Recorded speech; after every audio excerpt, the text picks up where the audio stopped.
Basically what I'm telling them is that even though we're in a period of high crop prices, everything looks good on the demand for ag products, we still need to be conservative. We are in a period of volatility in prices that has never been seen before.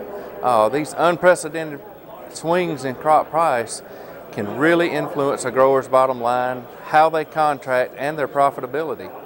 Another thing we're talking about is to be very careful in monitoring and tracking your debt to asset ratios and a lot of your other financial indicators. Right now, land prices or the value of land is going up steadily, real fast increases. What that does, it makes your debt to asset ratio look better. If it ever changes, farmers could be in some serious financial situations because their debt to asset ratio would take a negative swing. And that's the message, is even though everything looks good in agriculture, be conservative in your plans.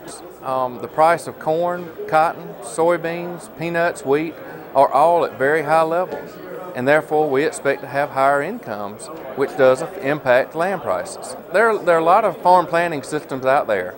We developed one at the National Peanut Research Lab that is being used by a lot of growers, and a lot of the universities have them as well as some of the private companies. It doesn't really matter which one you use.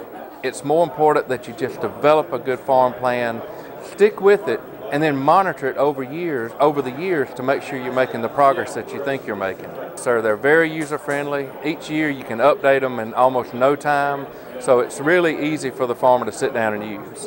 Right now at the lab, we're inside of the period that we had some budget cuts.